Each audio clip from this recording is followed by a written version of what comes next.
마태복음 20장 1절부터 16절까지 우리 천천히 함께 봉독하시죠. 천국은 마치 품꾼을 얻어 포도원에 들여보내려고 이른 아침에 나간 집주인과 같으니 그가 하루 한 데나리온씩 품꾼들과 약속하여 포도원에 들여보내고 또 제3시에 나가보니 장터에 놀고 서 있는 사람들이 또 있는지라 그들에게 이르되 너희도 포도원에 들어가라 내가 너희에게 상당하게 주리라 하니 그들이 가고 제6시와 제9시에 또 나가 그와 같이 하고 제11시에도 나가보니 서 있는 사람들이 또 있는지라 이르되 너희는 어찌하여 종일토록 놀고 여기 서 있느냐 이르되 우리를 품꾼으로 쓰는 이가 없음이니이다 이르되 너희도 포도원에 들어가라 하니라 저물매 포도원 주인이 청지기에 이르되 품꾼들을 불러 나중 온 자로부터 시작하여 먼저 온 자까지 삭슬 주라 하니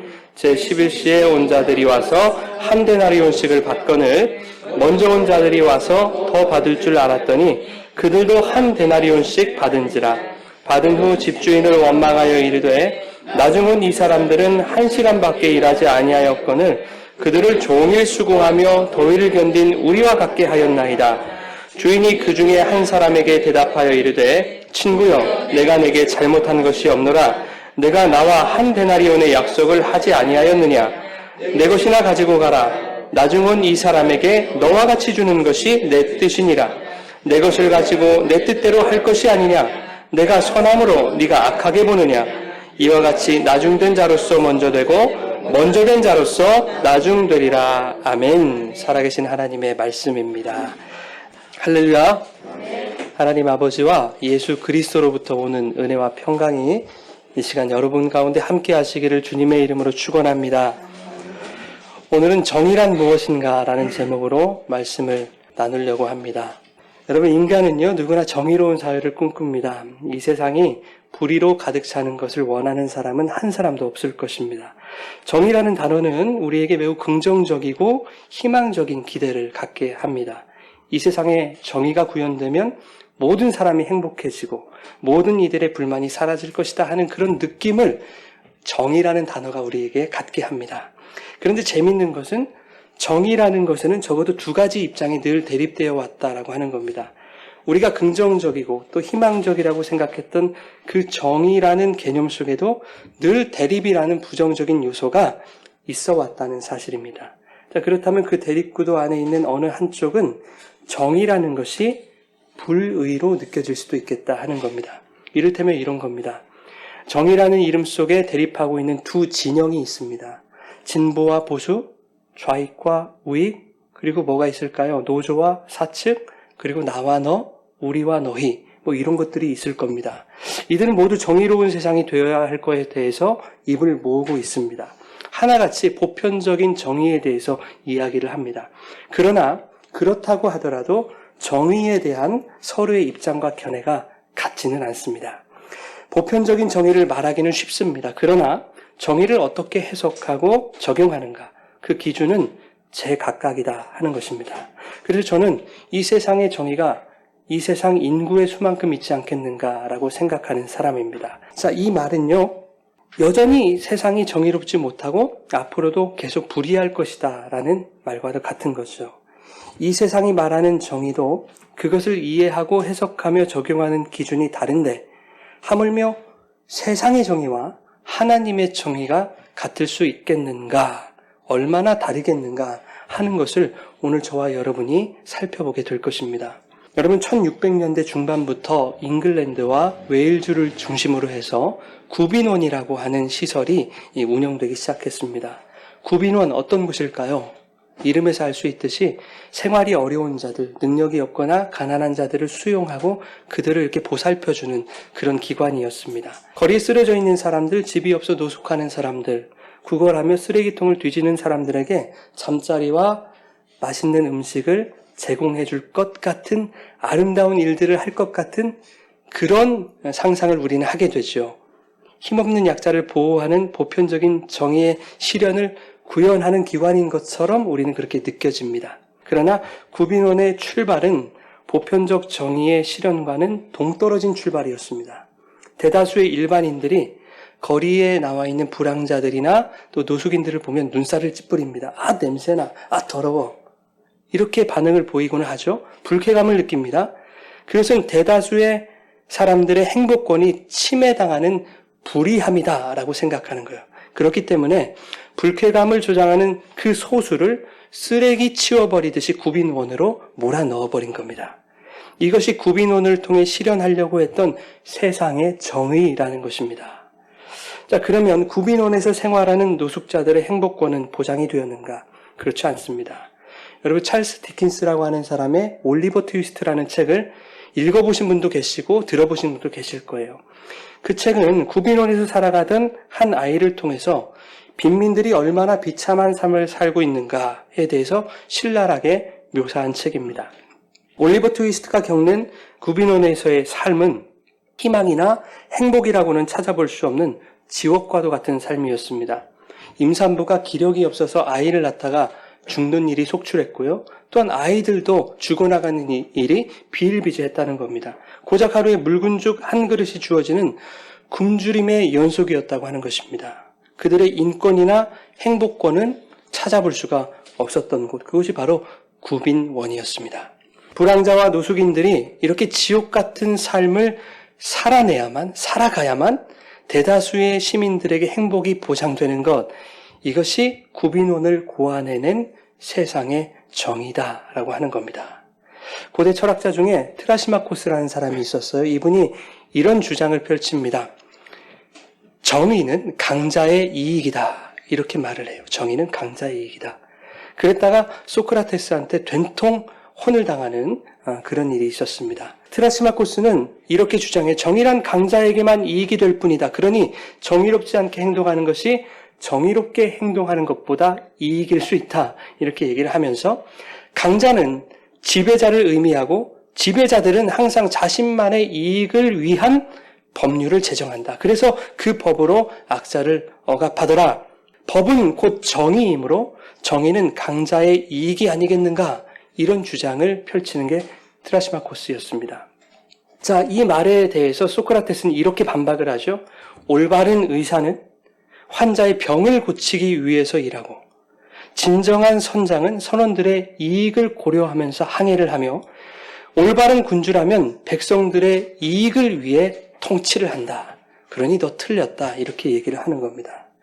여러분, 이 두 사람의 주장을 들었을 때 우리는 트라시마코스의 주장이 말도 안 되는 궤변이다라는 것과 소크라테스의 일침이 올바른 주장이며 정의롭다라는 것에 어렵지 않게 동의가 될 것입니다.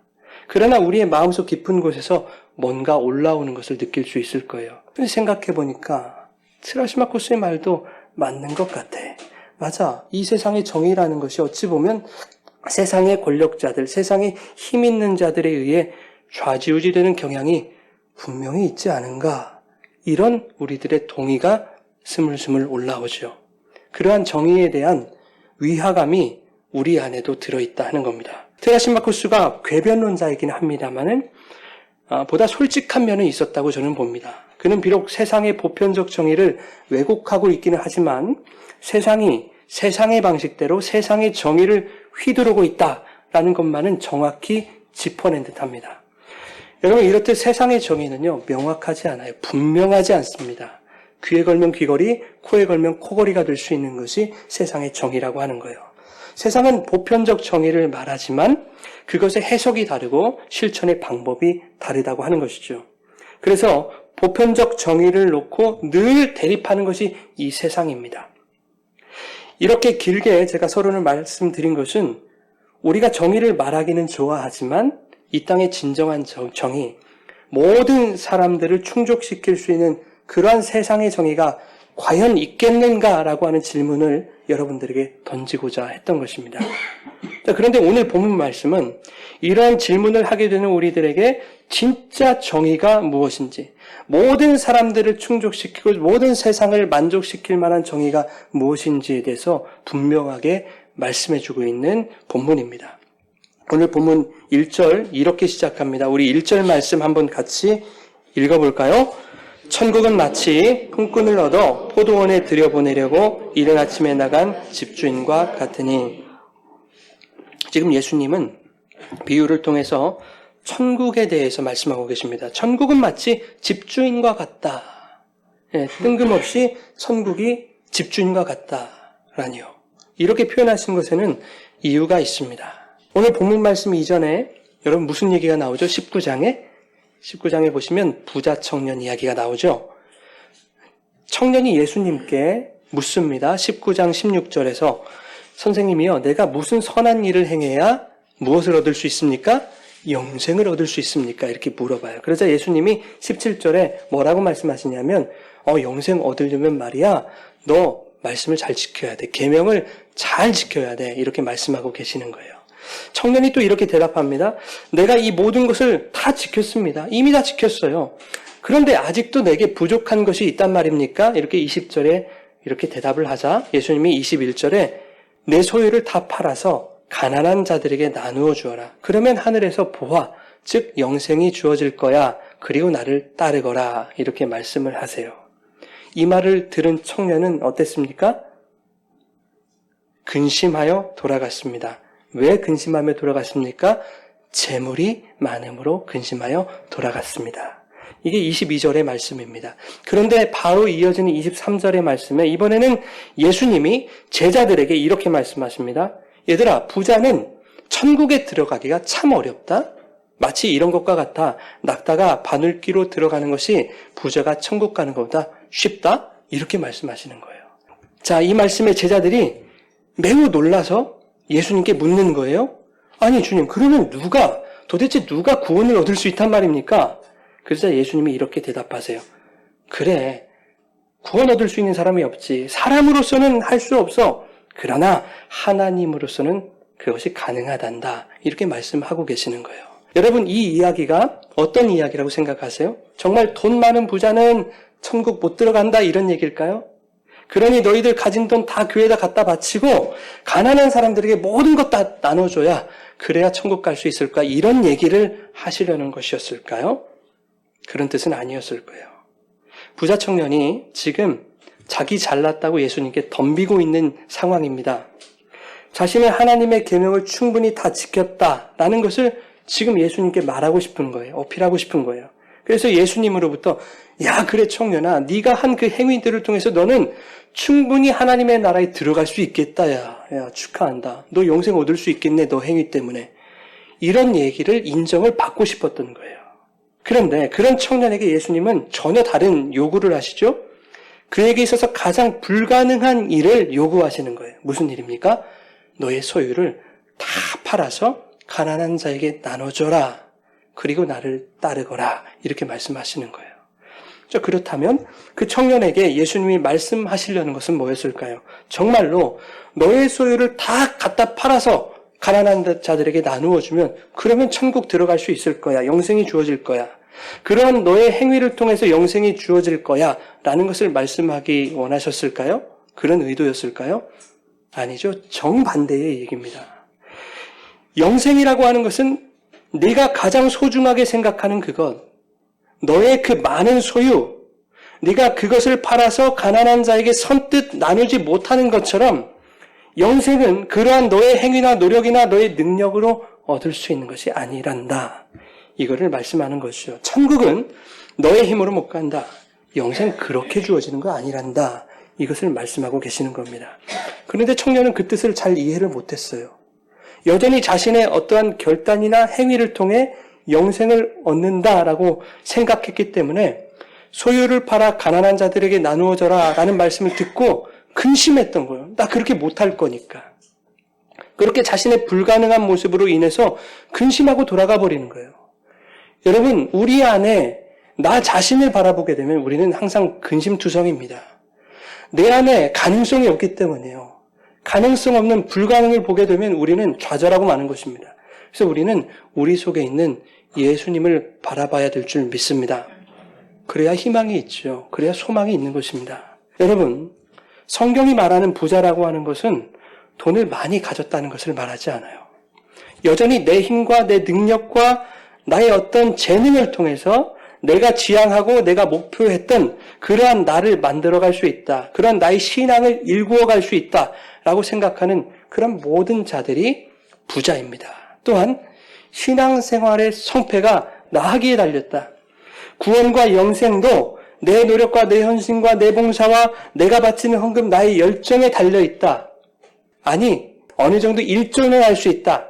라고 생각하는 모든 자들, 그들을 성경은 부자 이렇게 얘기를 하는 거예요.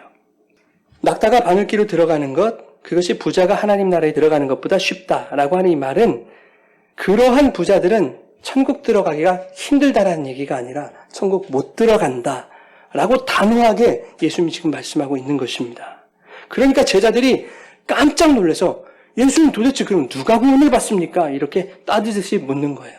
이 말 속에는 어떤 의미가 숨어 있어요? 그 제자들 속에도 이미 부자 청년과 같은 모습이 들어있더라 하는 겁니다. 예수님 그럼 우리도 구원 못 받겠네요? 이렇게 말하고 있는 거죠. 그러자 예수님이 명쾌한 답을 이렇게 내려주세요. 19장 26절에 사람으로는 할 수 없으나 하나님으로서는 다 하시느니라 그래요. 사실 인간들로서는 구원받을 자가 없습니다. 단 한 사람도 없어요. 인간들의 행위나 노력, 재능과 실력을 통해서 하나님의 나라에 들어갈 자는 한 사람도 없다라는 거예요. 그러나 그러한 불가능한 자들을 구원하고 영생을 허락하시는 것은 바로 하나님의 능력이다. 하나님 나라에 들어가는 것, 영생 얻고 구원받는 것, 그것은 너희들의 일이 아니라 하나님의 일이다 라고 말씀하고 계시는 것입니다. 여러분 요한복음 17장 3절에 잘 아시는 말씀이죠. 영생을 뭐라고 얘기하고 있냐면 이렇게 얘기하고 있어요. 영생은 곧 유일하신 참 하나님과 그가 보내신 자 예수 그리스도를 뭐 하는 것이다? 아는 것이다 그래요. 아는 것이다. 하나님과 예수 그리스도를 아는 것이 영생이래요. 여러분 천국, 즉 하나님 나라는 어떠한 장소를 말하는 게 아니에요. 하나님의 통치가 바로 하나님 나라입니다. 그런데 하나님을 알고 예수를 알면 그 통치에 거하는 거예요.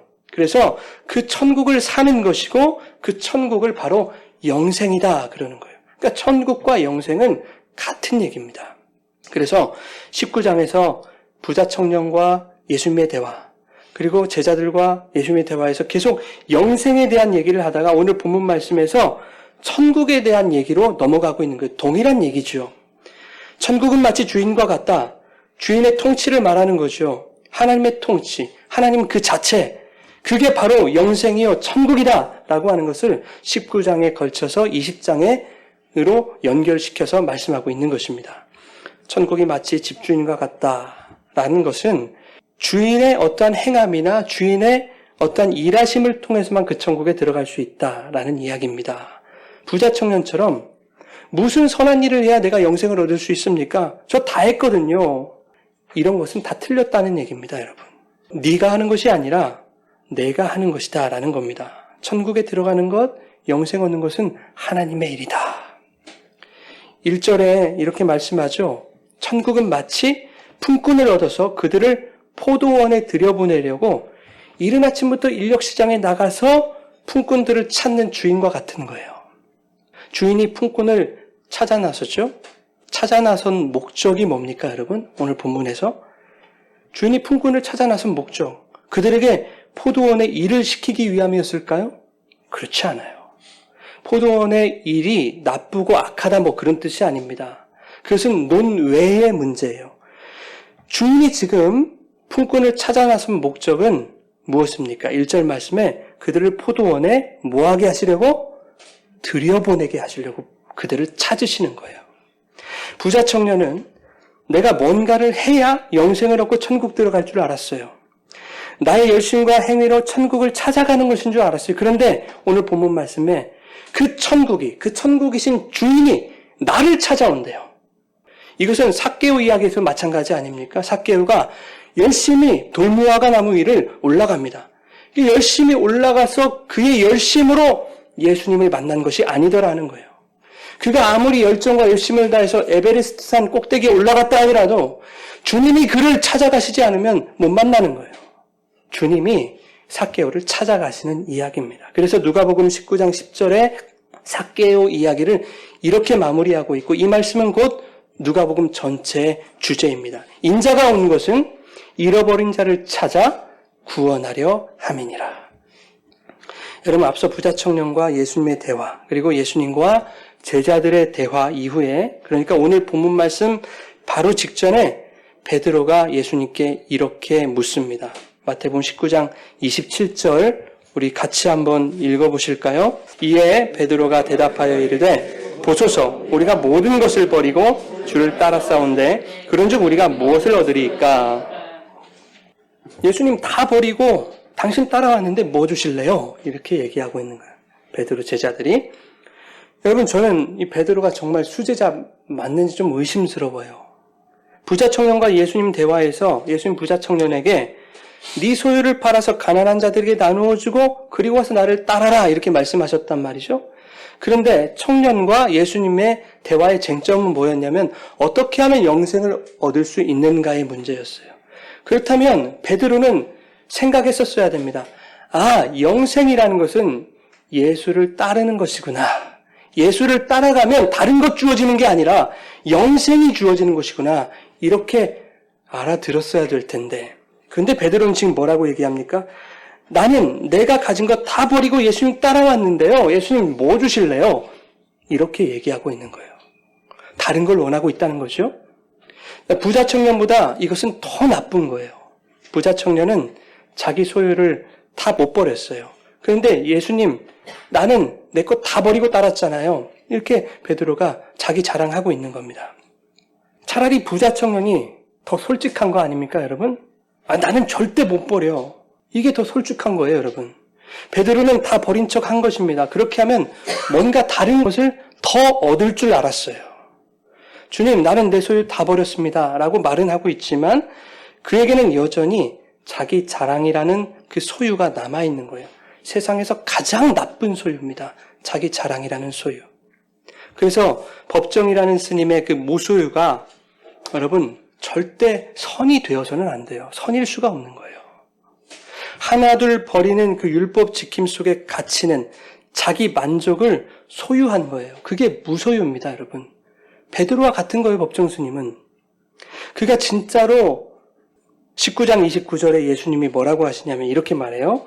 또 내 이름을 위하여 집이나 형제나 자매나 부모나 자식이나 전토를 벌인 자마다 여러 배를 받고 또 영생을 상속하리라. 베드로, 너의 이름을 위하여 버리는 것은 아무짝에 쓸모가 없다. 내 이름을 위해 너를 버릴 수 있어야 된다. 그랬을 때 무엇이 주어지느냐? 네가 무엇을 원하는지는 모르겠지만 그런 거 주어지는 게 아니라 나를 위해 너를 버렸을 때 너에게 영생이 상속되어지는 거야. 나는 그것만 주는 거야, 너희들에게. 이렇게 말씀하고 있는 거예요.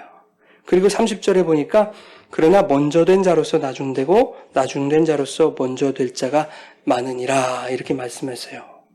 그러면서 오늘 본문 16절에도 동일한 말씀을 하고 계세요. 이와 같이 나중된 자로서 먼저 되고 먼저 된 자로서 나중되니라. 이렇게 19장과 20장의 말씀에 동일한 말씀을 말씀하셨던 것은 무슨 의미입니까? 오늘 본문의 말씀도 19장에 말씀하셨던 영생을 얻는 것에 관한 이야기다라고 말씀하고 계시는 거예요. 포도원 품꾼 비유가요, 영생에 관한 이야기다. 이렇게 말씀하는 겁니다.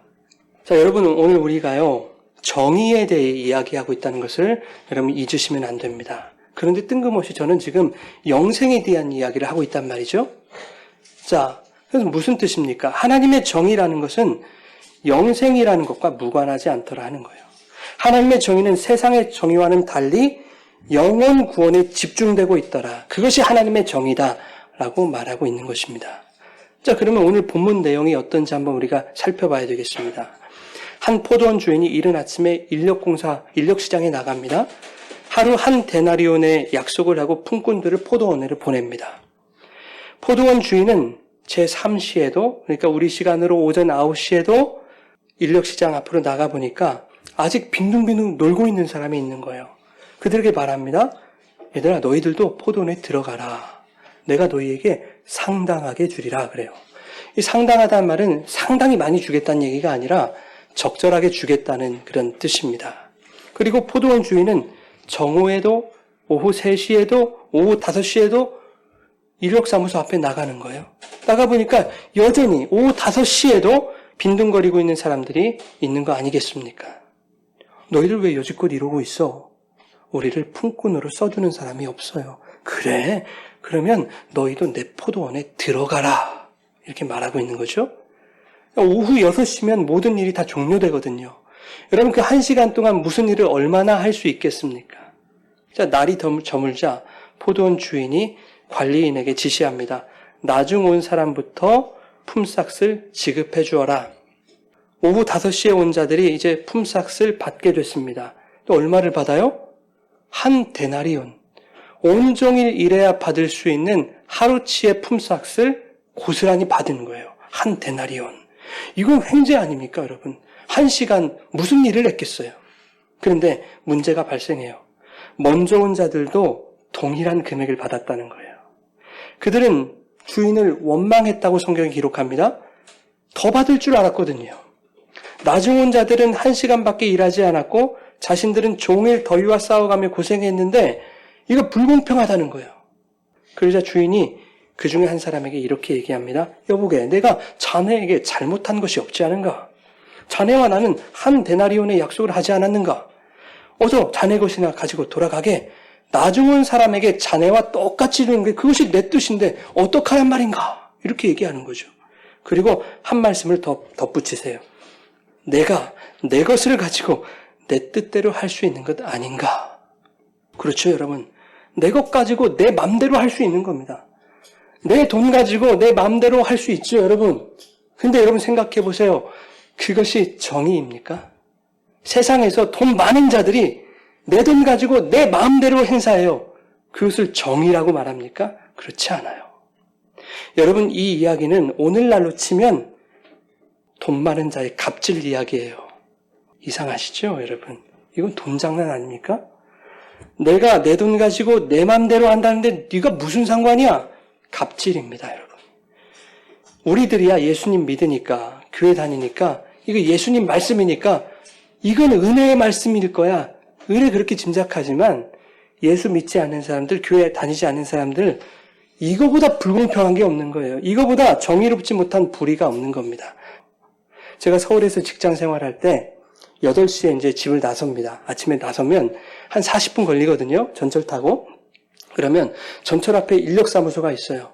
근데 8시가 넘었는데도 여전히 그 주변을 배회하고 있는 사람들이 있어요. 아실지 모르겠지만 저는 해봐서 알지만 7시만 돼도 모든 일거리가 다 마무리가 돼요. 종료가 돼요. 8시까지 있는 사람들은 선택을 못 받았다는 얘기예요.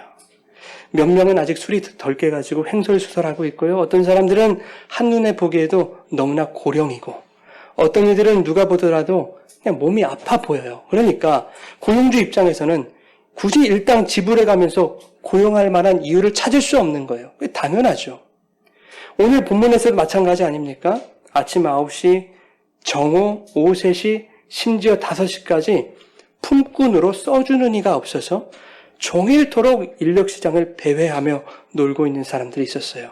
그들 가운데는 아직 술이 덜 깬 사람도 있었을 것이고 몸이 약한 사람도 있었을 것이고 나이가 많은 사람들도 있었을 거예요. 뭐 여러 가지 이유들이 있었지 않았겠습니까? 그런데 아무짝에도 쓸모없다고 생각되었던 그 인간들을 포도원에 들여보내기 위해서 품삯을 주기 위해서 포도원 주인이 그들을 찾아가고 있는 이야기가 오늘의 이야기다 하는 겁니다. 변변한 기술도 없고 나이는 너무 많고 몸은 아파서 누구 하나 일감을 맡겨주지 않는 그런 상황 속에서도 오늘 벌지 못하면 오늘 우리 식구들이 굶기 때문에 그 자리를 쉽게 떠날 수가 없는 거예요. 그들의 마음을 여러분 아십니까? 오늘 글러먹었다 라는 것을 알고 있음에도 불구하고 그 자리를 떠날 수 없어요. 혹시나 있을 행운을 기대하며 이곳저곳을 서성이며 배회하는 그들의 마음이 어땠을까? 금쪽 같은 자식들이 이제 아버지 돌아오시기만을 기다리고 있을 거 아니겠습니까? 근데 빈손으로 들어갔을 때 아이들이 느끼게 될 실망감, 상처, 좌절, 낙심감 이런 것들을 생각하니까 너무 괴로운 거야, 아빠는. 그죠? 그래서 오후 5시가 됐음에도 불구하고 돌아갈 수 없는 거예요, 집에. 그 심정을 여러분 아십니까? 성경은 그들이 종일토록 놀고 서 있다 이렇게 표현하고 있지만 여러분 사실 생각을 해보세요. 그들이 노는 게 노는 거였겠습니까? 노는 게 아니었겠지요. 얼마나 그들의 마음이 비참함으로 문드러져 있었겠습니까? 주인은 그들의 마음을 잘 알고 있었던 분이에요. 그런데 그들에게 놀라운 일이 벌어지는 거 아니겠습니까? 오늘도 이대로 끝나는 줄 알았는데 그들에게 기회가 생긴 거예요. 아무짝에도 쓸모없던 그들이 포도원의 품꾼으로 고용되고 있는 겁니다. 어떤 이는 마감 3시간 전에, 심지어 어떤 이는 마감 1시간 전에 고용되었다고 하는 거예요. 이건 말이 안 되는 일이죠. 이것은 그야말로 은혜입니다. 은혜. 오늘도 공쳤다고 자포자기하면서 인력시장을 배회하던 자들이 이 은혜를 입었을 때 여러분, 그들의 입에서 어떤 말이 터져나왔을까요? 아, 살았다. 아닐까요? 저는 그렇게 생각해요. 아, 살았다. 여러분, 오늘 포도원 주인이 품꾼을 찾아 나서는 이 이야기는 능력 없고 자격 없고 힘 없고 결함투성인 어떤 자들에게 주인이 찾아가서 그들의 숨통을 터주는 이야기예요. 그들에게 생명을 허락해주는 얘기. 그들을 살리는 이야기다 하는 겁니다. 관리인을 시켜서 품삯을 정산해 주는데 1시간밖에 일하지 않은 자들에게 하루 품삯 1데나리온을 나눠줘요. 여기까지만 보면 너무 아름다운 얘기 아니겠습니까? 주인이 마음이 너무 좋아서 일도 별로 안 했는데 하루 일당을 다 주더라. 야, 그 집 주인 참 좋은 분이야. 이러고 아름답게 끝날 수 있는 이야기였어요. 그런데 먼저 온 자들까지 동일한 금액 1데나리온을 지급해 주는 겁니다. 여러분, 1시간 일한 사람이 1데나리온 받았어요. 그럼 2시간 일하면 얼마 받아야 돼요? 아르바이트 해보셨죠? 안 해보셨나요? 저 많이 해봤는데 1시간에 10,000원 받으면 2시간에 20,000원 받아요. 그게 정상이에요. 그리고 1시간 일했을 때 10,000원 줬어요. 누구한테. 근데 내가 2시간 일했는데 20,000원 받겠지라고 기대하는 것은 그건 무리가 아니에요. 여러분. 그렇죠? 그런데 똑같은 금액을 줬다는 것은 하루 종일 땡볕에서 고생한 그 먼저 온 자들의 노력과 열심을 묵살해버리신다는 얘기입니다. 아무리 1데나리온으로 약속을 했다고 해도 여러분 이건 형평성에 어긋나기 때문에 세상의 관점으로 어때요? 이건 부당계약이에요. 공정한 계약이 아닙니다. 자기 돈이라고 누구한테는 선심 쓰고 누구한테는 노동 착취를 지금 가하고 있는 행위죠. 이건 노동에 대한 모욕이에요. 이런 갑질이 없는 거예요. 세상의 기준에서는 그래요. 그러나 여러분 하나님의 방식은 인간의 방식과는 다른 거죠. 하나님의 공평을 인간의 공평으로 오해하게 되면 하나님은 선하신 분이 아니라 악한 분이 되는 거예요. 오늘 본문 말씀 15절 우리 함께 읽겠습니다. 내 것을 가지고 내 뜻대로 할 것이 아니냐. 내가 선함으로 네가 악하게 보느냐. 하나님은 당신의 뜻을 선하게 나타내 보이셨는데 하나님의 선이라는 것을 인간의 잣대와 인간의 기준, 세상의 기준으로 해석하고 나니까 이건 선하신 하나님이 아니라 이보다 악한 존재가 없는 거예요. 인간의 잣대로 하나님을 판단하면 하나님은 악한 분이세요. 여러분, 오늘 본문은 천국과 영생에 대한 이야기인 동시에 하나님의 정의에 대한 이야기입니다. 천국은 포도원 주인과 같은데 어떤 주인과 같냐면 일을 시킬 목적이 아니라 그냥 포도원에 들여보내기 위해서 품삯을 주기 위해서 품꾼을 찾아 나서는 주인의 이야기라는 거예요. 애초에 일을 시킬 생각이 없었어요. 그 일이 나쁘다는 얘기가 아니에요. 그 일이 필요 없다는 얘기도 아니에요. 그 일은 논외입니다. 지금 주인의 목적은 뭐예요? 포도원에 들여보내시기 위한 거예요. 그래서 일을 하거나는 중요하지 않아요. 품삯을 주기 위한 거예요. 그게 주인의 목적이에요. 그런데 12절을 보세요. 우리 같이 읽겠습니다. 나중은 이 사람들은 1시간밖에 일하지 아니하였거늘 그들을 종일 수고하며 더위를 견딘 우리와 같게 하였나이다. 사람들이 원망하죠? 원망해요. 자, 오늘 본문 어디에서도 주인은 포도원에 들어가서 너희들 일해라 말씀하지 않으세요. 유심히 한번 살펴보십시오. 포도원에 들어가라 라고 하시지 거기 들어가서 일하라 말씀하지 않아요. 그냥 들어가라고만 말씀하셨는데 사람들은 의뢰에 짐작하는 거예요. 아, 들어가라고 하면 품삯을 준다 하겠다. 그러면 일하라는 뜻이겠지. 주인의 의도를 모르는 거예요. 내 맘대로 생각하는 거예요. 내 맘대로 판단하는 거죠. 주인의 의도를. 먼저 온 자들이 그 포도원을 누리지 못하고 있는 거예요, 여러분. 뭔가 해야겠기에, 뭔가 해야 된다는 생각 때문에, 그 강박관념 때문에 종일 수고하며 더위를 견디며 일했던 겁니다. 그 일이 나쁘다는 얘기가 아니에요, 여러분. 자, 우리가 그렇잖아요. 신앙생활 가운데 주님의 선하신 은총과 은혜를 온전히 누릴 수 있는 그런 여유들이 없어요. 오늘날 교회 성도들이요. 목사들이 그걸 부추기잖아요. 열심히 충성하고 봉사하고 일하고 헌신하고 더하고 또 하고 많이 하고 그런 복받, 이런 문화를, 교회 문화를 조정해버려요. 그러니까 우리에게 하나님의 은혜를 누릴 수 있는 여유가 없어요, 여러분. 넉넉함이 없어요. 뭔가 하지 않으면 제대로 된 보상이 주어지지 않을 것 같은 불안감들이 우리에게 있죠. 제 안에도 있어요. 여러분, 저는 여러분이 새벽 일찍 부름받아서 종일 더위에 수고한 자들처럼 그렇게 하지 않아도 될 열심을 억지로 꾸역꾸역 감당하지 않기를 바랍니다. 아, 이게 꿈이야, 생시야? 5시에 나를 불러주셨어. 와, 나라는 사람을 5시에 불러주셨단 말이야? 이 은혜에 감사하고 감격하며 부르신 곳에서 남은 시간 동안 주님의 선하심을 노래하고 기뻐하며 그분의 은혜를 누리시는 그런 여러분 되기를 간절히 바랍니다. 품꾼들은 주인에게 고용이 됐을 때 이렇게 얘기했을 거예요. 아, 살았다. 이렇게 말했을 거예요.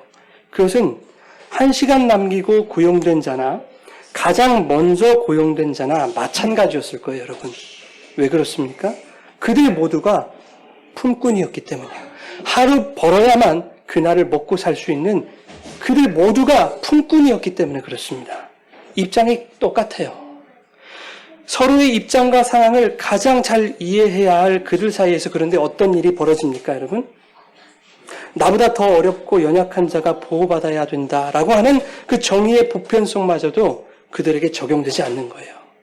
너와 나 모두가 하루를 벌어야 하루를 먹고 사는 똑같은 처지의 그 약자들인데 그저 더 많이 일한 내가 너와 똑같은 대우를 받는 것이 그냥 그게 싫은 거예요. 여러분, 인간이 그렇다고요. 보편적 정의라는 것이 우리에게 말로는 쉽지만요. 실제 상황 속에서는 이렇게 어려운 거예요. 나는 그렇지 않아라고 자신할 수 있는 분이 없는 겁니다, 여러분. 만약 먼저 고용된 자들에게 품삯이 더 지급되었다라고 하면 어땠을까요, 상황은? 아무런 불만이 없이 끝났을까요? 그렇지 않아요. 여러분, 나중에 고용된 자들에게서도 어떠한 이유에서든지 불만이 생겼을 거예요. 아, 이럴 것 같으면 우리 또 좀 빨리 좀 불러주지. 이런 불만이 생길 거예요. 한 데나리온 약속했는데 왜 약속 어기고 2 데나리온을 주는 거지? 이런 불만이 생기지 않았을까요? 생기는 거예요, 여러분. 이게 인간이라는 거예요. 여러분, 사회적 지배층이나 사회적 약자들, 이 인간들 모두에게 있어서 과연 모든 것을 충족시키고 만족시킬 세상의 정의가 있겠습니까? 세상의 정의는, 그러한 세상의 정의는 없는 거예요.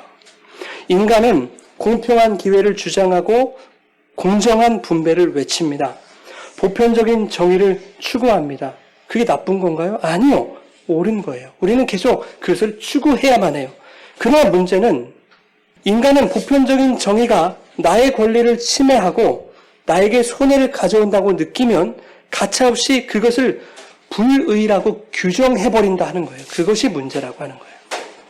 심지어 내가 생각하는 정의를 실현하기 위해서 불의를 정당화하기까지 하는 것이 바로 인간이라고 하는 것이죠. 인간이 추구하는 막연한 정의는 이 땅에서, 이 땅의 방식으로는 절대 이루어지지 않아요. 그래서 우리는 세상의 정의가 아닌 하나님의 정의를 추구하고 의지해야 된다 하는 것입니다. 그러면 하나님의 정의라는 게 뭘까? 이것을 살펴보고 마치려고 합니다. 자, 하나님의 공평과 정의는 더 많이 일했다고 해서 더 많이 주는 거 아니에요. 더 적게 일했다고 해서 덜 주는 게 아니었습니다. 하나님의 정의는 뭐냐면, 공평은 뭐냐면 하나님의 약속대로 주는 거예요. 그죠? 한 데나리온의 약속, 그 약속을 신실하게 지키시는 것이 하나님의 공평과 정의였다 하는 거예요. 여러분, 본문 2절과 4절 다시 한번 우리 같이 한번 읽어보겠습니다. 그가 하루 한 데나리온씩 품꾼들과 약속하여 포도원에 들여보내고 또 제3시에 나가보니 장터에 놀고 서 있는 사람들이 또 있는지라 그들에게 이르되 너희도 포도원에 들어가라. 내가 너희에게 상당하게 주리라 하니 그들이 가고. 아멘. 포도원에 먼저 들어간 자들이 한 데나리온의 약속을 받아냈어요. 이후에 들어간 자들에게는 주인이 뭐라고 말씀하시냐면 상당하게 주리라 이렇게 말씀하셨단 말이죠. 근데 정산을 할 때 보니까 모두가 공히 한 데나리온을 받았어요. 그렇다면 한 데나리온의 약속과 상당하게 주겠다는 이 말씀이 동일한 말씀이다 라고 하는 것을 우리가 미루어 짐작할 수 있는 거예요. 자, 그러니 주인의 어떤 분이 애초에 모든 이에게 동일한 것을 약속하시는 분이고 그렇게 약속한 대로 성실히 수행하는 분이 바로 주인이다 라고 하는 것을 본문이 말씀해 줍니다. 그런데 그 약속이 뭐냐 하면 단순히 노동자 하루 품삯인 한 데나리온 그 돈을 주는 것, 그것을 넘어서 오늘 온 가족을 굶길 수밖에 없었던 그 아무짝에도 쓸모없었던 그 가장에게, 그 누군가에게 살았다라고 하는 생명을 주는 약속인 거예요. 그뿐만이겠습니까? 그 모든 가족들에게 생명을 주는 약속이죠. 너와 내 집이 구원을 얻으리라 말씀하셨던 것처럼 이 사랑과 이 은혜를 값없이 주시는 분이 아니 오히려 값을 지불하시면서까지 주시는 분이 우리 하나님이시다 하는 것을 오늘 보여줍니다. 우리에게 영생, 구원, 생명을 허락하시기 위해서 값을 치르시는 거잖아요. 당신의 아들 예수 그리스도의 보배로운 그 거룩한 피를 값으로 치르시면서까지 우리에게 생명을 허락하시는 그 하나님의 사랑, 그 하나님의 정의를 말씀하고 있는 것 아니겠습니까? 그런데 어떤 사람들은 그 약속을 받았음에도 불구하고 그 은혜와 사랑에 감사하지 못하고 감격하지 못하고 내 노력과 내 땀과 내 행위에 대해서 더 보상해달라고 얘기하는 사람들이 있어요. 내 수고를 무시하는 것 하나님 불공평해 라고 얘기하는 사람들이 이 교회 안에 덜어 있더라 하는 말입니다. 그렇게 주인에게 핏대를 세우는 사람들이 이 교회 안에 있더라 하는 것입니다. 그가 바로 누구입니까? 내가 뭘 하면 영생을 얻을 수 있나요? 나 계명 다 지켰는데요. 내가 도대체 뭐가 부족해요? 말했던 부자 청년일 것이고 또 그가 누굽니까? 내가 모든 것 버리고 예수님 따라가면 나한테 뭐 주실래요? 내 결단과 행위를 무엇으로 보상해 주실래요? 라고 말했던 베드로와 제자들일 것이고 또 누구입니까? 내가 예수를 나의 주인으로 믿는데 왜 내 인생이 이 모양 이 꼴입니까? 내가 당신을 위해서 이렇게 헌신 봉사 헌금했는데 왜 내가 원하는 기도의 응답대로 이루어지지 않습니까? 라고 말하는 우리들이 바로 그 자입니다, 여러분. 이 먼저 된 자의 모습이 저와 여러분의 모습이다라고 하는 것을 오늘 본문이 고발해주고 있는 거예요. 여러분, 오늘 본문이 4절이 상당하게 주시겠다 이렇게 얘기해요. 이 말은 헬라어 디카이오스라는 말입니다. 이것은 공정, 공의, 정의라고 하는 뜻의 디케라는 말에서 왔거든요. 이 말에서 또 뭐가 왔냐면 예수님의 의로움, 디카이오스네라고 하는 말이 왔어요. 그리고 우리를 의롭게 해주시다 할 때 의롭게 하다, 디카이오라는 말이 여기서 왔어요. 자, 내가 너희에게 상당하게 주겠다라는 것은 네가 받은 그것이 가장 공정하고 가장 정의로운 것이며 그것이 바로 나의 의로움이다 라고 말씀하고 계시는 거예요. 하나님이 형편없는 자들을 찾아오셔서 그들에게 주시겠다고 약속하신 것은 뭐예요? 그들을 의롭다 여겨주심으로 그들에게 생명, 즉 영생을 허락해 주시겠다 하는 겁니다. 그것이야말로 우리들에게 가장 공평하고 공정한 것이며 그것이 진정한 하나님의 정의다 라고 하는 것을 오늘 말씀이 우리에게 보여줍니다. 우리에게 부어주신 구원을 통해 하나님은 이미 당신의 모든 정의를 실현하신 거예요. 이 땅이 그리고 우리의 삶 속에 세상적 불의와 불공평이 만연해 있다 할지라도 그것을 하나님 탓으로 돌릴 수 없어요. 왜요? 이 세상에 기대하는, 우리가 기대하는 그 세상의 정의와 하나님이 우리에게 행하시는 정의가 전혀 다른 것이기 때문이에요. 세상이 추구하는 정의가 나쁘다는 얘기 아닙니다, 여러분. 그것은 그것대로 옳아요. 그런데 그것과 하나님이 우리에게 행하시는 정의는 다른 것이다 라고 하는 거예요. 세상의 정의를 마치 하나님의 정의를 오해하고 하나님 이 땅에 그 정의를 실현시켜 주세요 기도하는 것은 옳지 못하다 하는 것을 말씀드리고 있는 거예요. 세상 사람들이 들으면 웃을 얘기 아닙니까, 여러분? 사형수에게 사형을 집행하는 것이 세상의 정의인데 죽을 자들을 살려내서 그들을 의롭다 하시겠다 하는 꼴이죠, 지금 하나님의 정의는. 그러니 하나님의 정의라는 것이 세상 사람들에게는 우스운 것이죠. 아니 이것처럼 불의한 게 어딨냔 말이죠. 그러나 하나님의 정의는 세상의 정의 구현 따위와 비교할 수 없는 것입니다. 사형수에게 사형을 집행하지 않고서도 오히려 그를 죄 없다 하시고 살려내실 수 있는 능력이 있는 분이 우리 하나님이고 그 은혜가 바로 하나님의 정의다 하는 것이죠. 죄로 인해 영원한 심판에 처할 수밖에 없는 저와 여러분을 찾아오셔서 죽어야 할 우리를 살리시고 의롭다 하시기 위하여 십자가에서 독생자 예수 그리스도 죽이신 그 사랑, 그 아가페가 하나님의 정의다 하는 거예요. 우리에게 구원을 주시려고 하나님 나라 들여 보내시려고 우리를 찾아오신 거예요. 일시키려고 찾아오신 거 아니다 그 말입니다. 여러분. 천국은 하나님의 정의인 바로 이 사랑과 은혜로 둘러싸여 있는 거예요. 이것이야말로 모든 것을 만족시키고 모든 것을 충분케 하는 그러한 완전한 정의인 것입니다. 여러분, 우리는 그 사랑으로 덮여 있어요. 하나님의 그 정의 안에 우리는 속해 있는 거예요. 이것이 얼마나 감사한 일인지 몰라요, 여러분. 세상이 불의하다고 우리가 악각거릴 필요가 없는 거예요. 우리는 하나님의 사랑과 정의 안에 둘러싸여 있는 거예요. 이게 놀라운 은혜인 줄 믿으시길 바랍니다. 이렇게 하나님의 완전하신 사랑, 완벽한 정의를 약속받은 그리스도인들이 영생과 구원, 천국을 상속받은 것으로 만족하지 못하고 오히려 세상 사람들과 나를 비교해요. 왜 나는 여전히 가난하느냐고, 왜 나에게 여전히 건강이 없냐고, 왜 여전히 나에게 높은 지위가 허락되지 않느냐고, 왜 나에게 성공이 없느냐고. 여러분, 이런 원망을 하면 되겠습니까? 내가 더 수고하고 땀 흘렸는데 왜 세상보다 내가 더 못하느냐고. 여러분, 이런 원망을 하면 되겠습니까? 그저 내게 주신 은혜가 족하나이다.